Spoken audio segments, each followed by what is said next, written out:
tout le monde. Il faut pousser. Je salue tout le monde. Toutes les dames.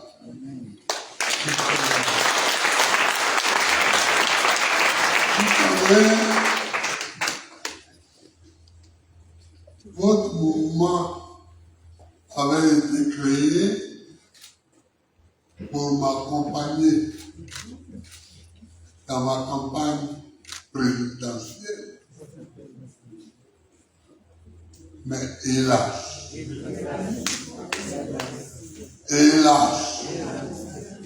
mille fois hélas, nous avions oublié que nous sommes en Afrique. En Afrique, il n'y a pas de règles.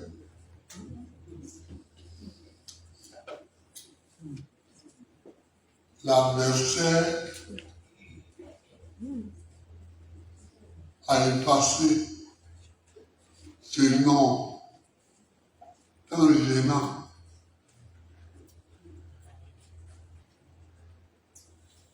Donc, on n'a pas pu faire campagne.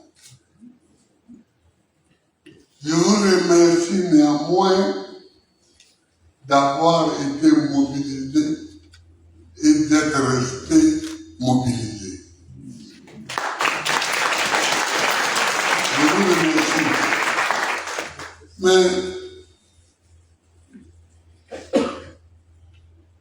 si tu as mis 100 francs pour acheter de la tête, tu vas au marché, on dit il n'y a pas de tête. Comme il faut que tu manges, tu utilises tes enfants et tu achètes autre chose. Peut-être de la loco, peut-être des bananes brisées,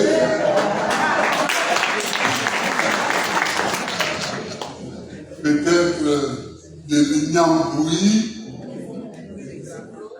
Bon. Et tu te remplis l'estomac comme tu peux, avec les mêmes 100 francs.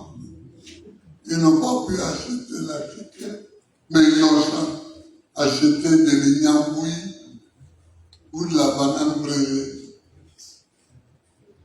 Donc, vous existez. Vous êtes puissamment organisés. Le parti continue d'avoir des problèmes. Il faut vous utiliser pour faire autre chose. Et ce pourquoi nous sommes là aujourd'hui, c'est une autre proposition que je fais pour orienter, pour réorienter votre travail. Et je vous remercie d'avance d'accepter ce travail-là. Parce que le problème que je vous confie à régler, c'est un problème qui aurait été réglé si vous aviez été à l'élection et que vous avez été élus. Parce que dès que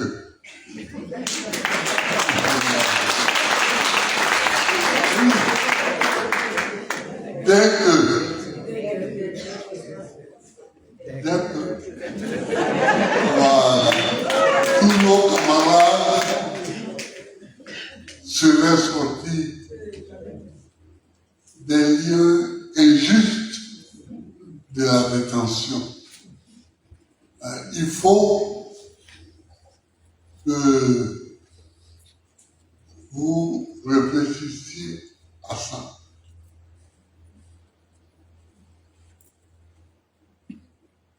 Premier point, il nous faut continuer à lutter contre le quatrième matin.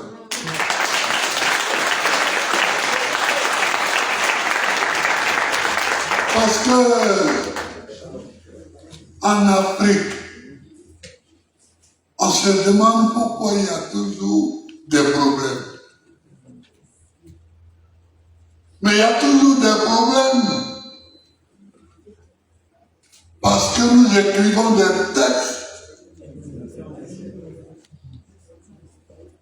et que nous ne les respectons pas. Ces textes. On mobilise des juristes. On écrit des constitutions. On écrit des lois. On les vote. On est fier de les imprimer et de les publier au journal officiel.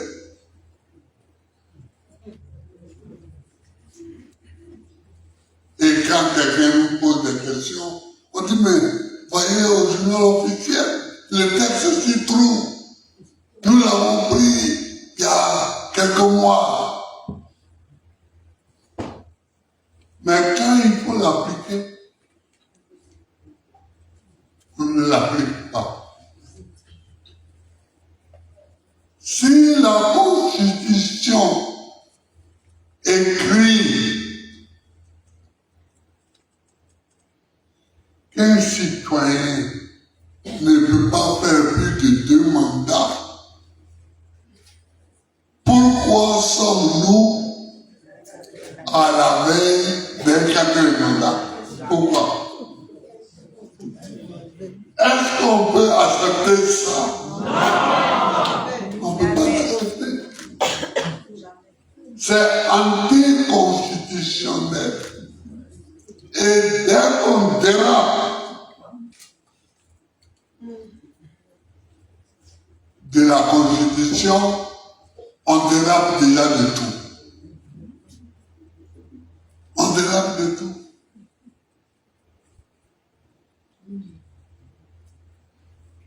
Ce sont les Américains qui ont introduit dans leur Constitution 2 mandats. Après, c'est arrivé en Europe. Et progressivement, ça arrive en Afrique. Mais si vous ne le voulez pas, ne l'écrivez pas. Pourquoi écrire quelque chose dont on ne veut pas? Moi, je le veux. Donc, j'ai participé à l'écriture de ce projet. Mais d'autres, et je les entendais parler, qui sont en train de clouer au pilori aujourd'hui cette partie de la Constitution, étaient d'accord avec moi. Ils étaient d'accord.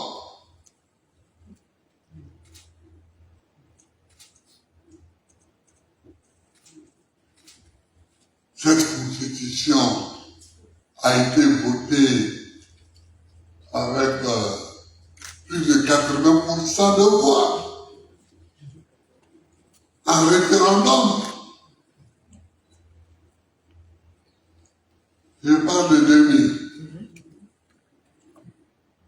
Ensuite, il y a eu 2016.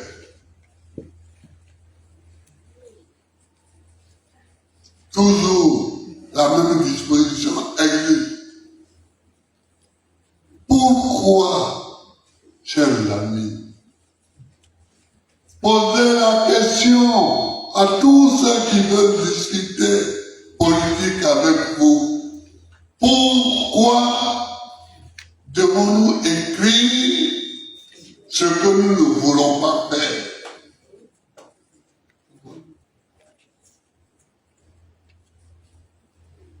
Je ne suis suis pas d'accord avec ça. Parce que tous les problèmes commencent là.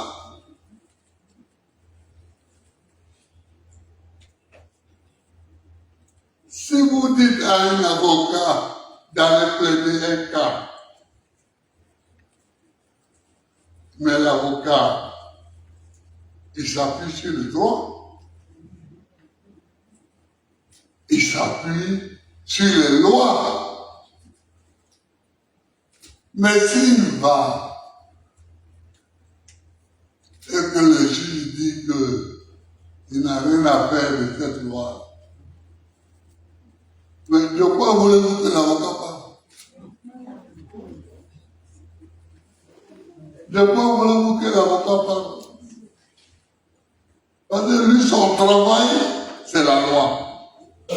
Son travail, c'est le droit.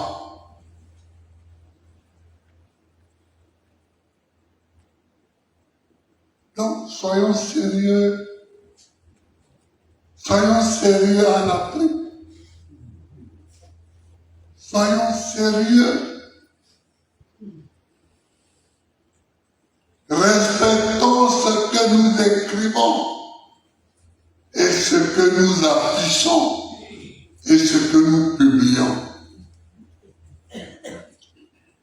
Quelqu'un qui a voté une telle loi ne peut pas être arrivé au pouvoir en 2011 et puis vouloir être encore président en 2025. Il y a quelque chose qui ne va pas là. Il y a quelque chose qui ne va pas.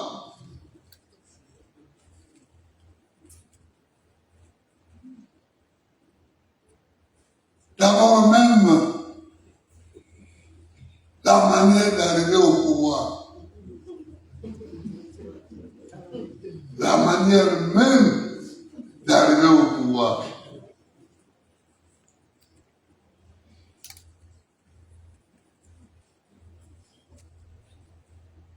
Comment une élection a lieu en Côte d'Ivoire. Une dispute éclate entre les deux candidats qui sont au deuxième tour. Chacun dit qu'il a gagné. Que vient faire la France de Sarkozy dans cette question?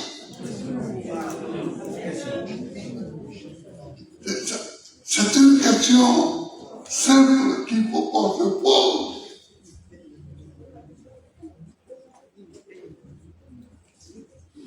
Que vient faire Sarkozy avec ses avions de guerre? Pourquoi vient-il bombarder la maison du président de la République? Pourquoi? Alors évidemment, une fois qu'on est arrivé au pouvoir de cette manière-là,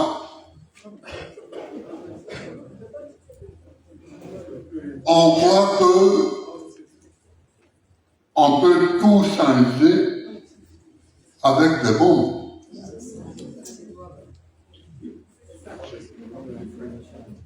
On croit que on peut tout faire avec les bombes. Et on fait tout avec les bombes. On arrête tout le monde. Bon. Il y a les bombes de Sarkozy. Il y a les bombes. Il y a encore des bombes en France.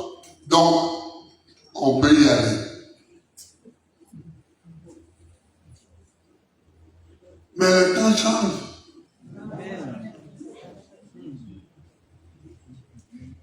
Les temps changent. Sarkozy n'est plus président. Il est même prisonnier.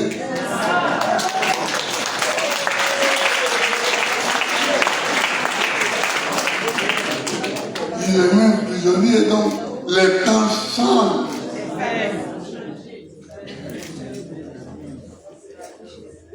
Et on a changé de place. Moi, je suis sorti de prison. Et aujourd'hui, je parle. Et aujourd'hui, c'est Sarkozy qui a le bracelet. Et qui marche comme ça quand il passe pour ne pas trop attirer l'attention. Non, chers amis, ce qu'on a écrit, ce sur quoi on est tombé d'accord, ce qu'on a présenté comme constitution, ce qu'on a présenté comme loi, il faut le respecter. Il faut la respecter.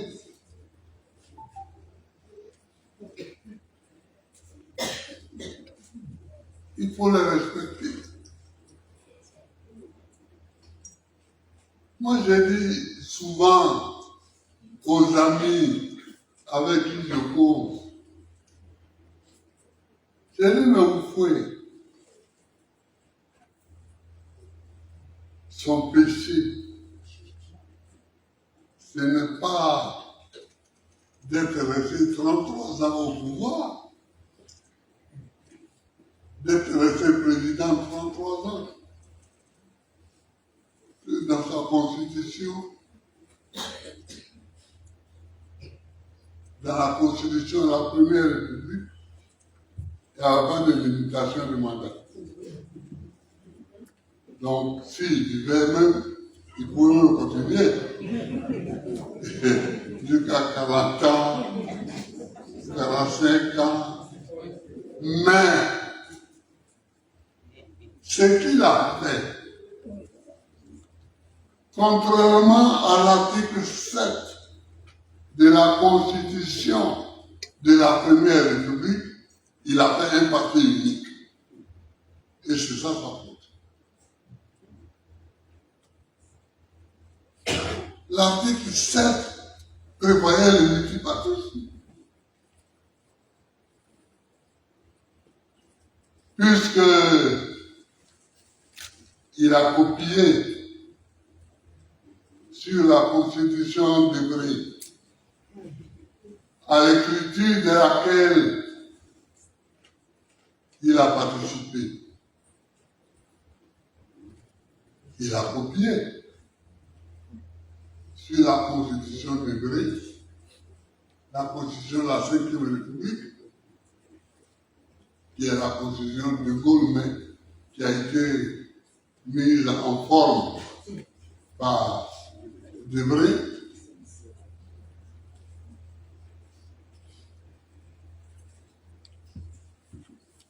Le multipartisme était prévu, mais lui, il a fait le parti unique. Ce qui revient à la même chose, c'est-à-dire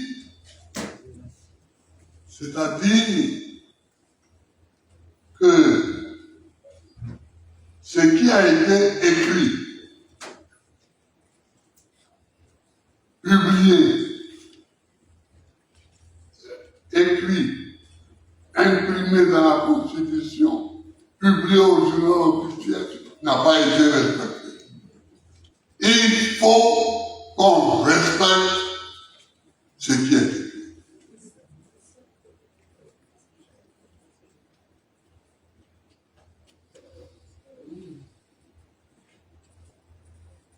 Que Bokassa ou Mobutu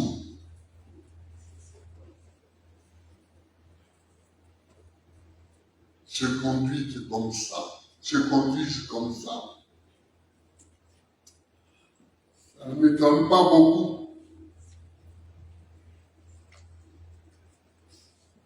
mais que vous faites, qui a été ministre français de la 4e République et du début de la 5e République, se conduisent comme ça, je commence à avoir des problèmes. Donc, chers amis, le problème de la lutte contre le 4e mandat est un problème fondamental. Et nous devons continuer le combat contre le 4e mandat. Et nous devons continuer le combat contre le 4e mandat.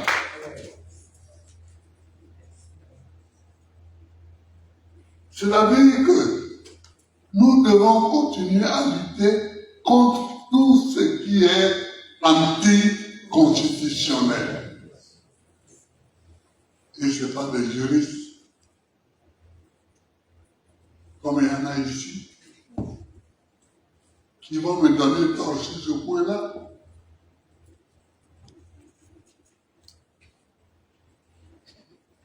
Parce que on ne fait pas une loi pour faire chic. Je vote la loi, bon, mais ça, c'est pour faire chic, hein. C'est pour plaire aux amis qui sont en Europe ou qui sont en Amérique. Sinon, ce n'est pas important. Ah non. Ah non. C'est important.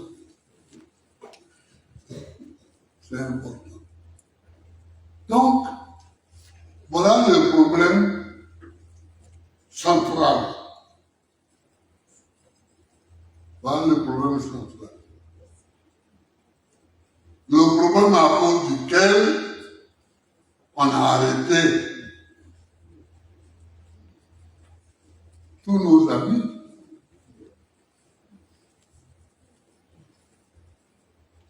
Dont les avocats nous ont cité les chiffres. Écoutez, les avocats, écoutez, nous ont cité les chiffres.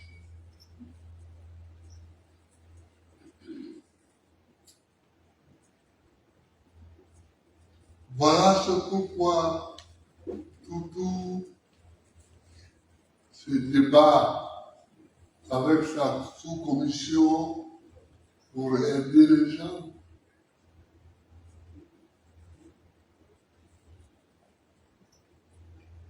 Donc, il faut continuer à lutter. Il faut continuer à lutter. Il faut continuer à lutter contre le 4e mandat. Contre la surveillance du 4e mandat.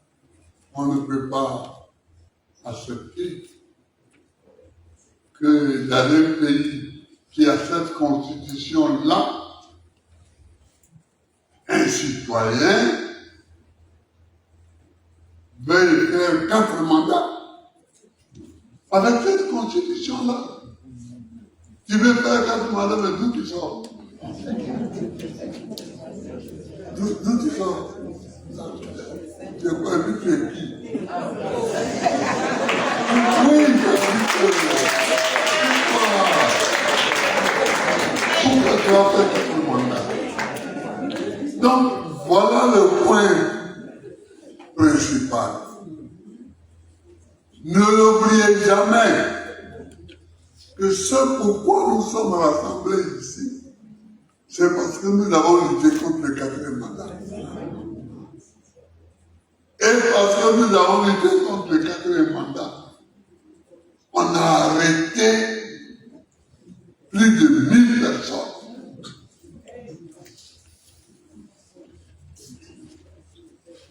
Qui sont en prison, qui sont dispersés dans les prisons de vois les prisons qui nous ont été citées par les avocats, par PK et Shalom.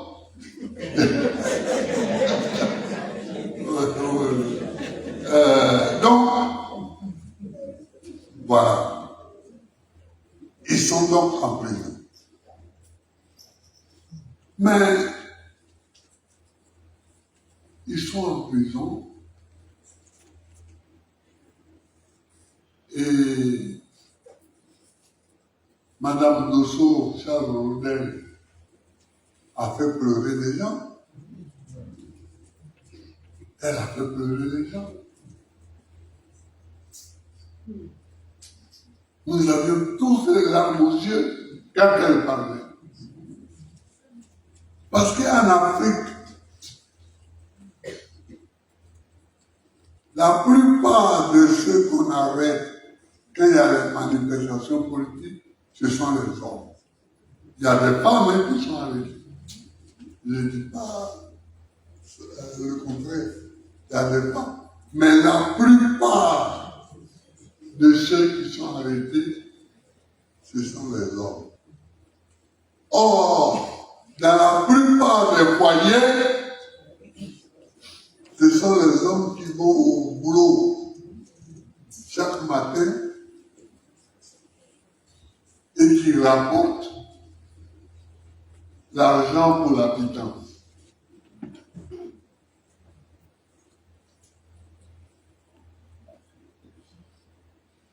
Nos camarades sont arrêtés.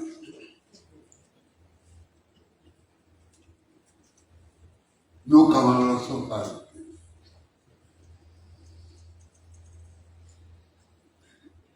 Leurs foyers sont au dehors. Et ils sont en prison. Mais c'est tout le monde qui est en prison. C'est tout le monde qui est en prison. Mon mari est en prison. Chaque matin, il me donnait l'argent pour que j'aille au marché pour faire la cuisine. Je ne le peux plus. Les enfants me demandent où est papa?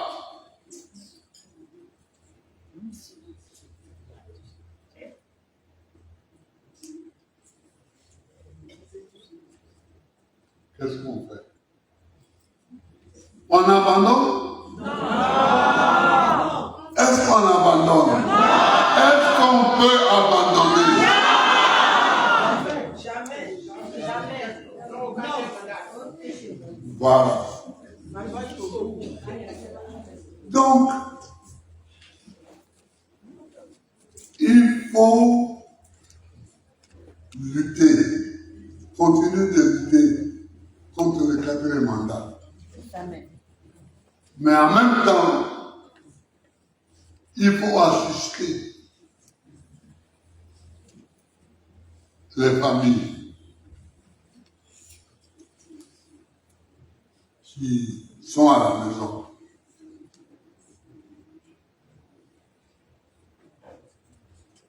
Il faut assister les familles qui sont à la maison.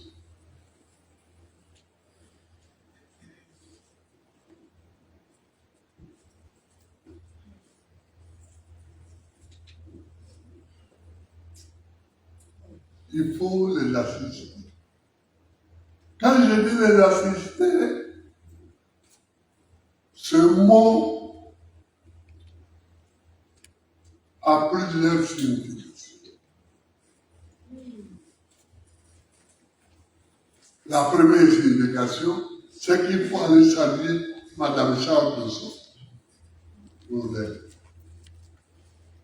aller la saluer, causer avec elle, lui apporter le soutien.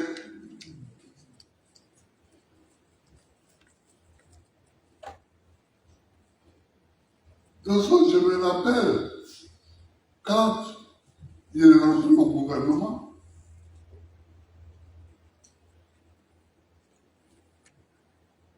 je cherchais un représentant des victimes de la crise.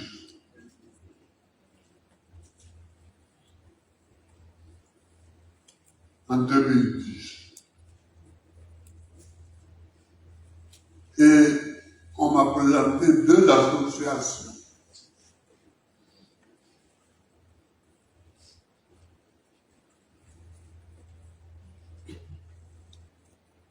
J'avais un colonel qui était mon conseiller pour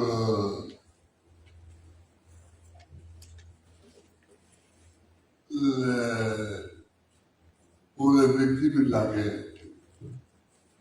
Alors, je lui ai demandé de me faire le point parce que je ne connaissais aucune de ces associations.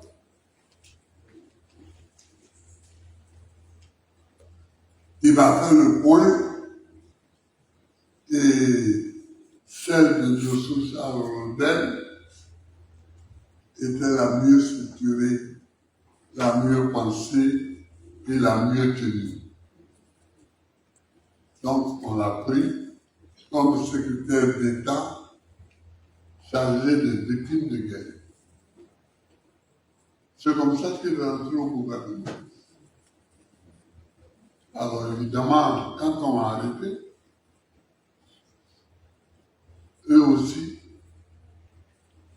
on les a considérés comme maudits.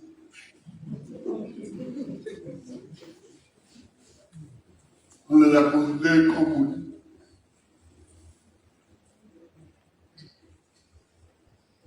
Donc, il faut d'abord aller saluer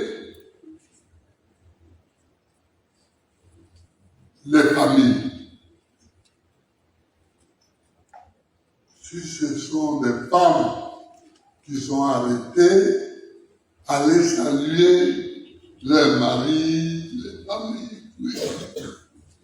Mais si ce sont des hommes, comme c'est le plus grand nombre de cas, allez saluer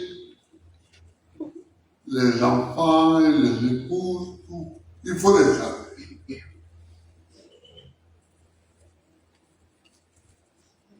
Ensuite, si, comme l'a dit Tutu Toussaint, on a un peu d'argent, on se cotise un peu, il faut le leur donner. Il faut les aider. Il faut les aider.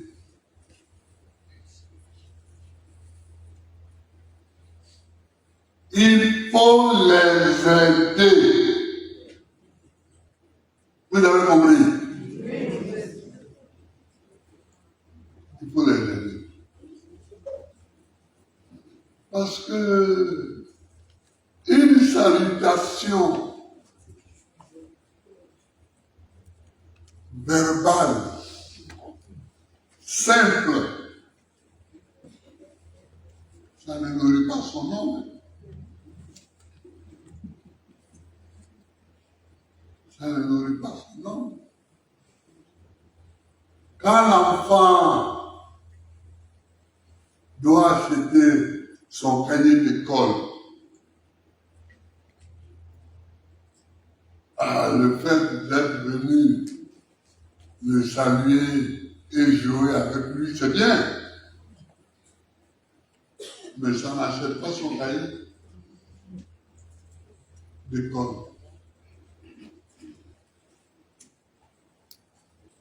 Ça n'achète pas son uniforme. Ici, là, quand j'ai voulu supprimer le port de l'uniforme à l'école, ce sont mes partisans qui m'ont le plus combattu. Mais moi, je sais ce que l'uniforme qui vient voir. Je sais ce que l'uniforme a fait. L'uniforme scolaire a été institué quand j'étais en terminale,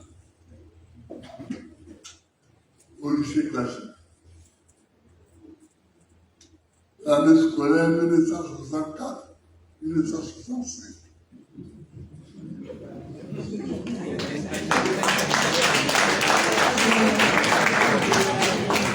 Et hein? Oh, certains d'entre vous n'étaient même pas encore au CPR.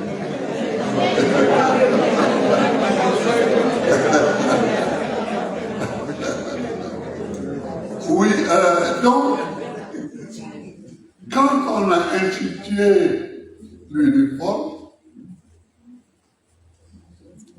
moi j'avais pas d'argent pour acheter un uniforme. Parce que mon père était en prison, à Yamoussoukro. Vous n'avez pas connu ça non plus. Pour les enfants, à Sabou. Les prisons politiques du peuple voyou. De 63 en 67. Quand j'étais président, je suis allé plusieurs fois visiter à Sabou. C'est devenu une école. Ils sont transformés. Et Oufoué n'a plus voulu qu'il y ait de prison à Yamoussoukro. Donc, le tribunal se trouve à Toumoudi. C'est à Toumoudi qu'on juge les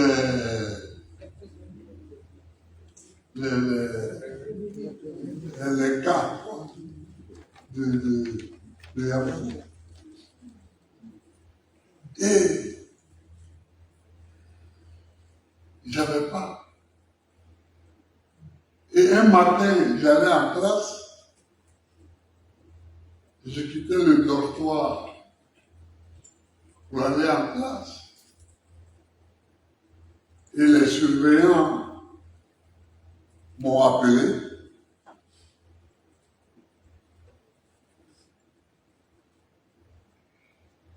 Ils m'ont dit, mais Pablo, tu ne sais pas que tu dois être en uniforme? J'ai dit, si, je sais. Il dit, mais pourquoi tu n'es pas en uniforme? J'ai dit, mais parce que je n'ai pas d'uniforme.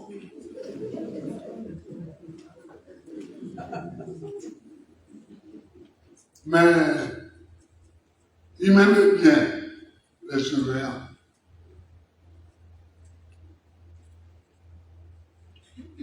Il y avait là-dessous, il y avait 3 surveillants comme ça. Et, ouais, non, Jérôme, oui, il y avait Jérôme, dessous il y avait Jérôme, et puis il y avait le judoka à la lampière. Bon, non. Avec le où? Il n'est pas là. Parce que lui, il allait tout de suite. Alors, j'ai eu chaud. Parce que j'étais en terminale. J'avais déjà le premier bac. Parce qu'on passait 2 bacs. Le premier bac en première et le second bac en terminale. Mais mon renvoi se jouait là. Mais ils ont dit, Pablo, tu travailles bien. Tu es un bon élève. Donc, on ne peut pas te laisser comme ça. Et ils sont allés au camp Galilee. Et ils ont pris des habits kaki des militaires. Ils m'ont amené des pantalons, des chemises kaki. Et c'est avec ça que j'ai terminé l'année. C'est avec ça que j'ai terminé. Donc, pour moi, l'institution de l'uniforme, c'est un souvenir mauvais. Et en plus, quand je faisais campagne, je suis arrivé dans la région de Bouna, pour là-bas, personne ne portait l'uniforme. Les gens n'avaient pas d'argent. Les gens n'avaient pas d'argent. Donc, quand j'ai décidé de supprimer l'uniforme, j'ai été combattu sous la patame de mon pays là. Mais violemment. C'est dit, mais voilà des gens, dans leur vie de petits bourgeois abidjanais, tranquilles, ils croient que tout se passe comme ça. Mais dans les villages, il y a des gens qui n'ont pas de quoi. Donc, les enfants et les familles, les Madame Douceau, tous, et toutes les femmes de prisonniers, je les appelle maintenant Madame Douceau. Voilà, je les appelle Madame. Voilà. Vous savez pourquoi ils sont mariés en prison? À cause de la masse, parce que la vie chère. À cause de la vie chère, vous voyez. Si ce n'est pas en Afrique, on voit des bêtises comme ça. Un monsieur, ancien ministre, qui est dans une marche pour dire que la vie est devenue chère, vous voyez depuis combien de temps il est en prison. Est-ce que vous voyez ça? L'incongruité de la vie politique en Afrique.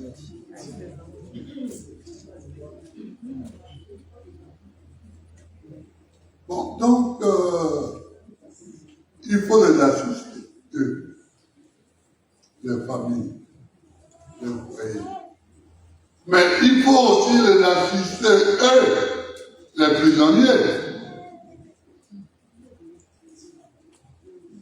Les prisonniers, il faut aussi les assister.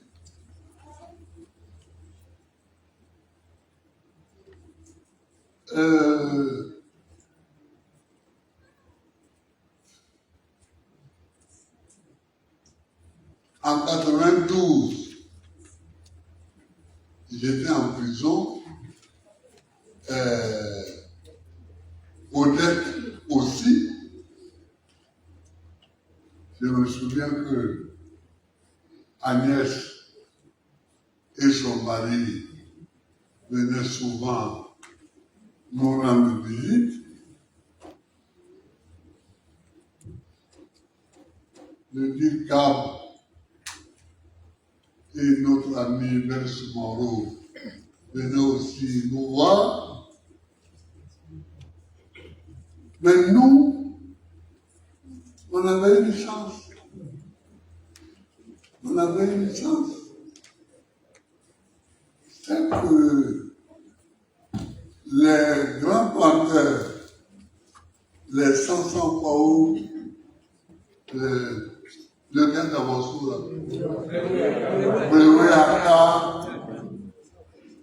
ils avaient décidé de nous aider.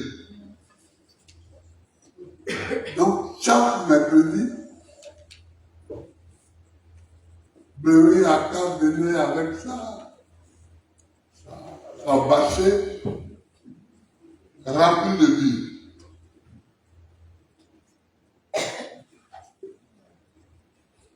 Et c'est vu, il nous le donnait. Il venait nous donner.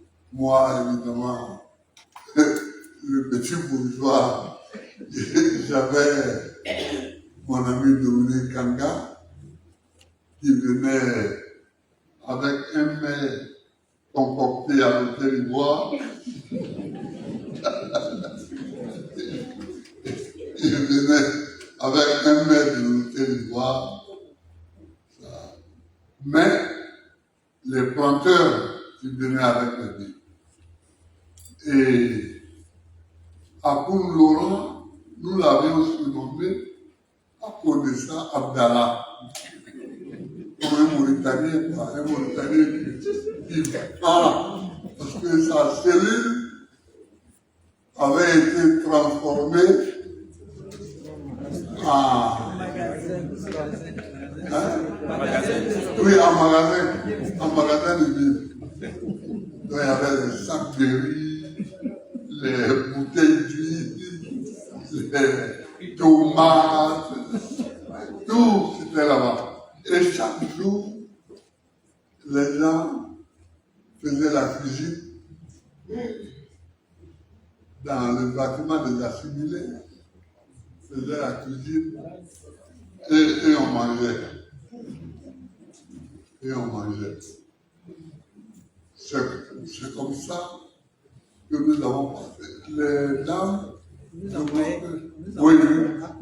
les vivres. Voilà. Apoun leur apportait les vivres. Il y avait deux femmes.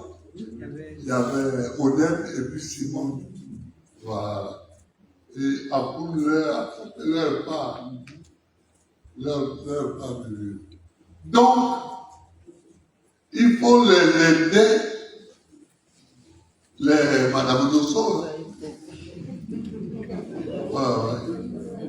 Mais il faut les aider, ceux qui sont à la matin. Les Dosso.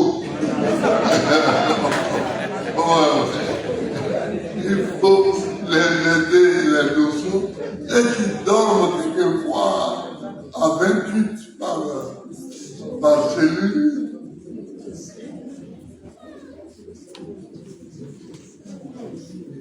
À 28 par cellule.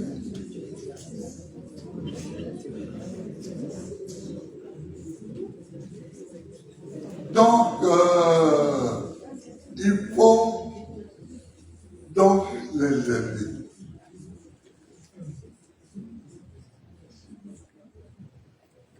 Non seulement les aider, les assister, ça veut dire leur rendre visite, que les avocats ne suffisent pas. Les avocats, ils font le travail, ils les assistent, ils les défendent, etc. Mais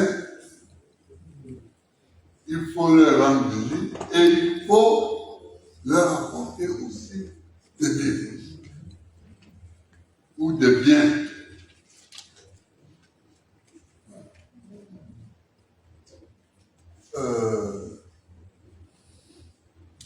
Je n'ai pas fini.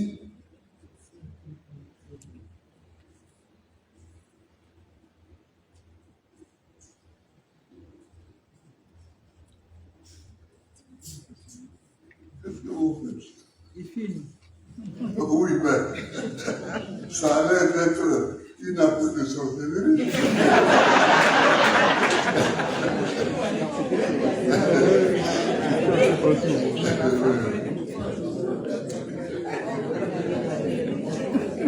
Bien. Et pour la direction du parti, qui est là,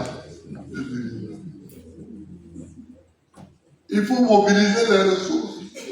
Parce que les avocats,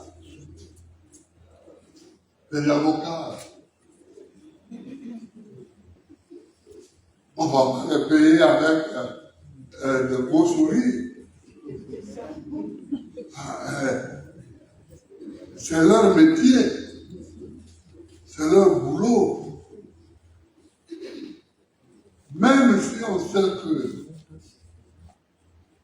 qu'ils sont nos amis. Donc, ils ne vont pas laisser tomber les prisonniers, mais il faut quand même leur donner quelque chose. Monsieur le président exécutif, monsieur le secrétaire général, monsieur le vice-président, monsieur le président du CSP, il faut mobiliser les ressources en permanence pour que les avocats ne soient jamais en panne. Pour que les avocats ne soient pas en panne. Si on met quelqu'un en prison à Korogo, qu'un avocat doit y aller pour demain, il faut qu'il puisse y aller pour demain. Il ne faut pas qu'on dise demain, comme on n'a pas eu de sous. Donc, le gars devait passer devant le juge là-bas, mais l'avocat n'a pas pu y aller. Non! Monsieur le texte, monsieur le SG, monsieur le vice-président, monsieur le président du CSP. Il faut. Et toi, ton rôle, c'est de les titiller. Toujours. Toujours. Ton rôle, c'est de les titiller aussi. Toujours. Le président du CPP est assis là. Tu crois que je ne le vois pas? Je le vois. Je le vois, mais il faut que les avocats aient au moins du carburant pour se déplacer. Au moins.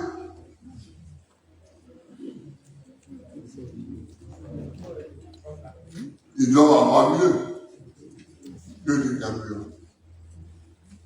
Mais au moins. Donc,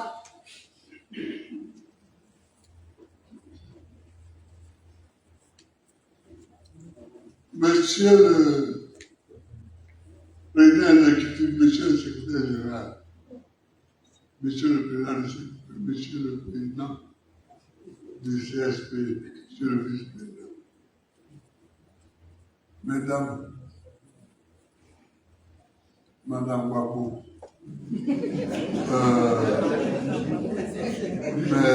mesdames, mesdemoiselles et messieurs, maîtres, je vous suis infiniment reconnaissant. Je vous suis infiniment reconnaissant. Parce que vous avez fait beaucoup pour nos amis. Mais ce n'est pas trop. C'est la nature du régime. Nous sommes dans un régime où les avocats ont toujours du travail. Vous savez, moi, je suis allé à Santiago du Chili. Après, comment il s'appelle? Salvador Allende. Oui, non, mais le... Pinochet. Voilà, Pinochet. Voilà. Après, Pinochet, quand Pinochet est tombé, je suis allé à Santiago du Chili pour assister à une réunion de l'International Sociale. Mais j'ai passé toute la nuit à écouter quelqu'un qui me parlait des poussées. Non. Pinochet a fait fort. Mais il y avait des poussées du matin jusqu'au soir. Le soir, les gens allaient dormir, puis le matin, et ils recommençaient. Donc, on est rentré dans une zone comme ça. On est rentré dans une zone. Parce que demain, il peut avoir encore des vagues d'arrestation. Je ne le souhaite pas. Mais si, il faut que vous soyez mobilisés.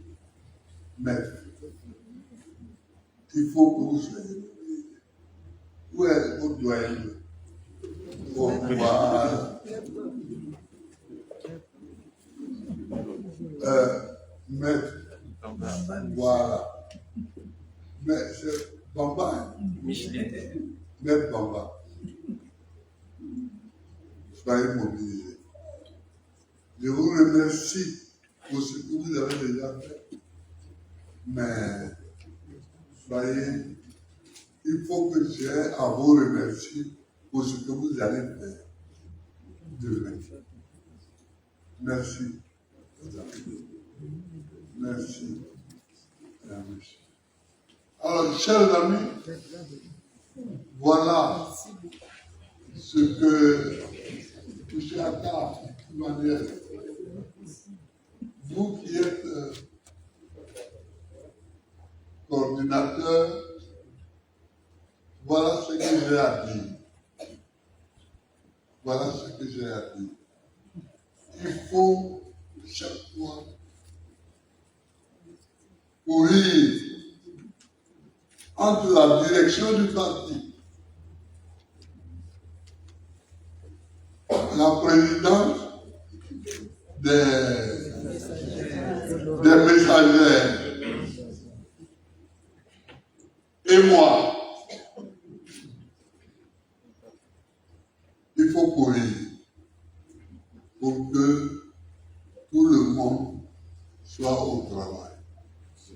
Et puis il faut courir chez Madame de Soroné. Quand je dis chez Madame de Soroné, ça veut dire chez toutes les Madame de Soroné. Vous comprenez? Voilà. Et il faut courir maintenant chez les deux Soroné eux-mêmes, c'est-à-dire à la vacance.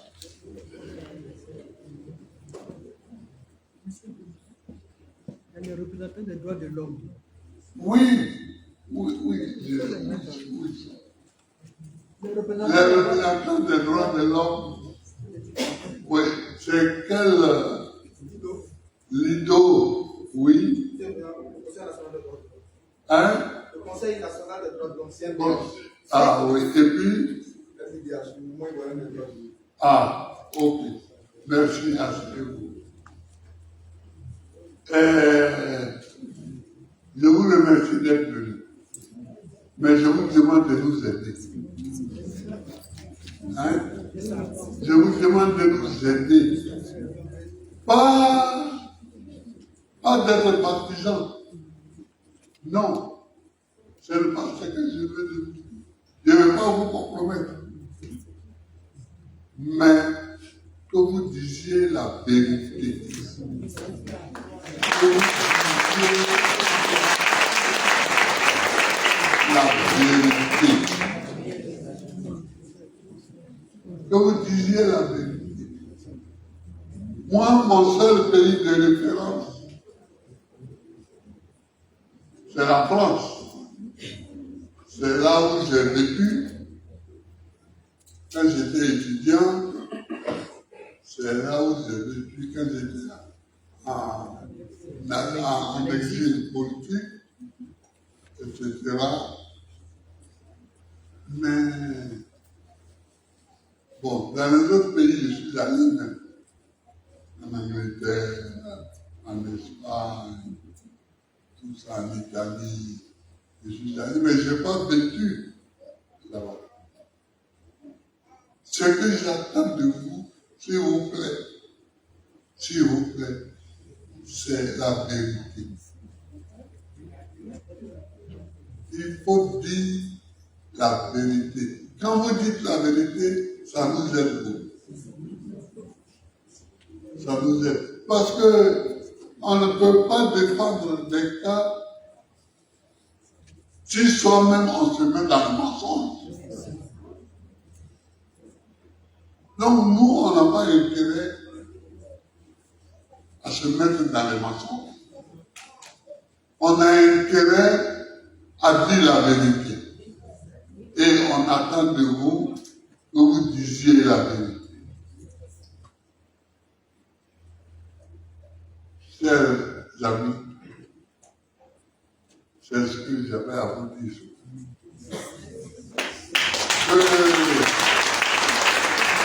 Que Dieu vous bénisse et que vous ayez un bon week-end. Allez.